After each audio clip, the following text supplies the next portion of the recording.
I just thought I'd create a short video to support you during the festive season. I do hope that you'll get a chance to rest and recover and step away from work for a while.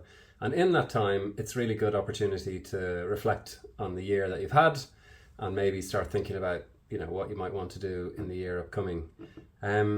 Maybe you're expecting to do some, to have some big change in the year ahead, or maybe it's going to be much of the same and you're looking to stabilize your life or just repeat what already is working. Either way, I think it's a really good chance to, just maybe even in the back of your head when you're moving from place to place, just be reflecting on, how has the year been? And so I'm going to give you a little exercise. It's often something I do with my clients, or aspects of it. And you can really take it in any time frame that you want. It could be just in the last year, 2025, or it could be right the way back into as far back as you can remember from your life, depending on how much you need this exercise to kind of influence what you might want to do next. And that might be you might have very few plans to do things next, or you might be really looking for a bit of an epiphany to change your career or, do something significant in the year ahead. So you can kind of apportion the amount of time you look back relative to how much time you're projecting forward, if that makes sense. So what I often do with clients is I describe what it is to be in the flow state. And for some of you, you'll already know what that is. Another way of describing it is being in the zone. But flow was understood and uncovered by Mihaly Csikszentmihalyi. He's a scientist, and he's written some excellent books on this. And there are 5 main ingredients in flow, and I often describe them with the analogy of rock climbing, which is something I've done a lot of. So the first one is that you're there by choice. So whatever this activity is, so we're going to use this as a framework to look back on your life in the last year, or maybe your whole life, and pick out the aspects that were in flow.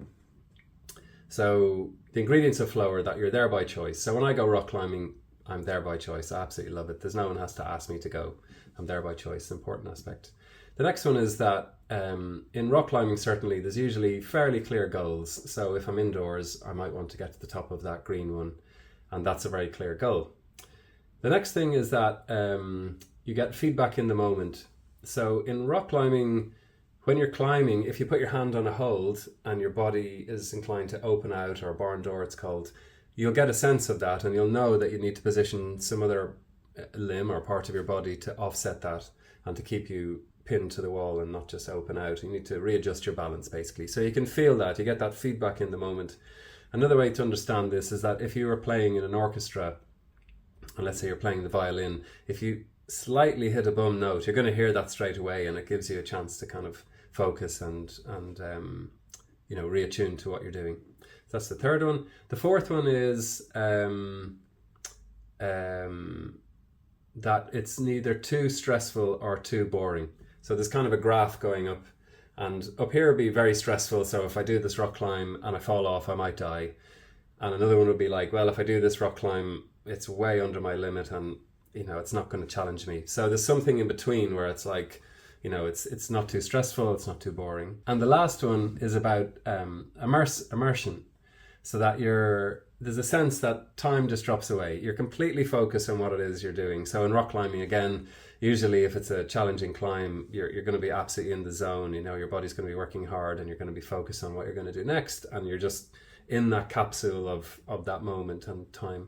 And a way that this is explained in Mihaly Csikszentmihalyi's book, he talks about a surgeon. I think he was operating on someone's heart, and something happened in the operating theatre, and part of the roof came down, and he never noticed at the time. He was just busy operating, so in the zone. And by the time the patient was all stitched up and wheeled away, he looked around and he said, well, what happened over there? He said, everyone in the operating theatre were like, well, yeah, you'll never believe, but like part of the roof fell down, and you were so focused that you didn't even notice. So this is a quality of flow. So the exercise is to get a sense of what does flow look like and feel like to you, and then use that as a filter to look back over your life. Or another way to make this really simple is to look back over your life and think, what are the highlights? What are the bits that really jump to the top? The bits that I'd like to relive, the parts that I'd like to tell other people. So once you've got a sense of when you've been in flow over your life or in the last year, or the highlights of the last year or over your life, allow them to bubble to the top, and then begin to see them in your mind's eye. You know, what was it that you were doing? The next step is to then begin to look at these moments and try and figure out, you know, what was going on. Why was it so good for you? Was it something to do with the people that were around you? Or maybe there was no people around you.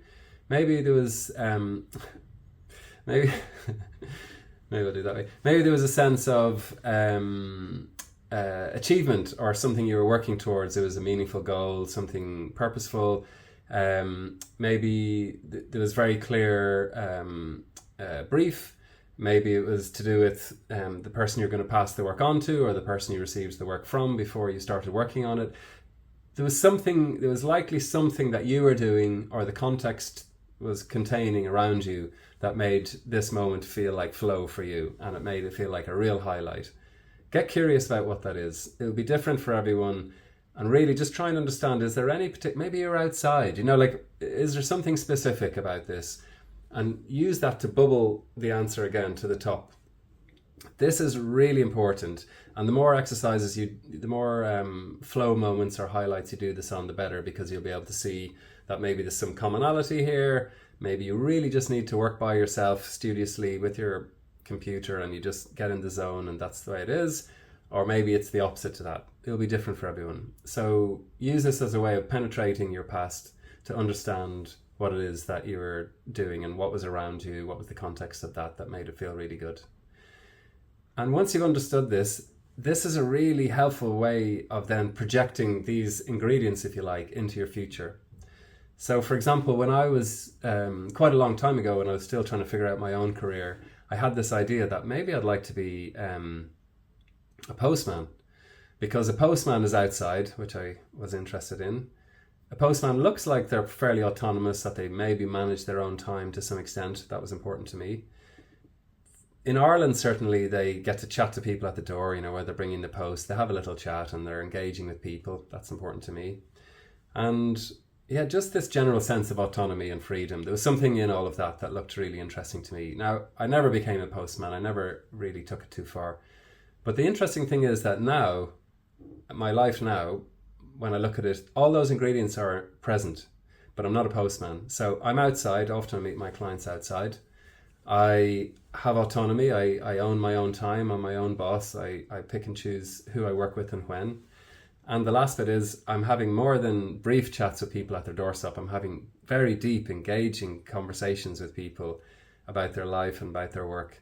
And I love that. So you can see that these three ingredients, even though it pointed to being a postman, is still relevant. So once you've kind of bubbled the ingredients of what you found about being in the zone or these highlights from your life, then don't try and solve the problem. Don't try and use it too directly.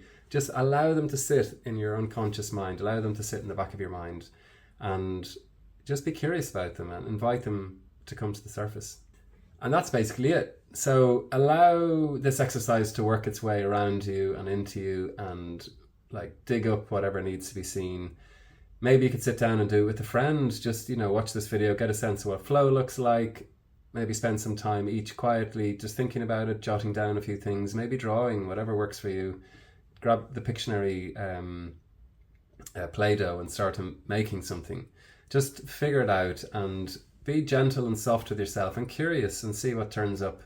And then with whatever turns up, you don't need to immediately jump into action with that. Just see it as a celebration of your past, and particularly of the last year, if that's what you've focused on.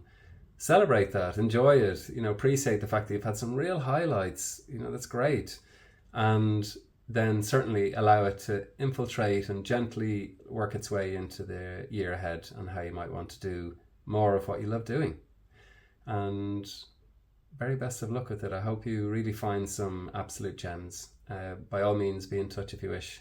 Otherwise, wishing you a beautiful Christmas and New Year ahead. Bye for now.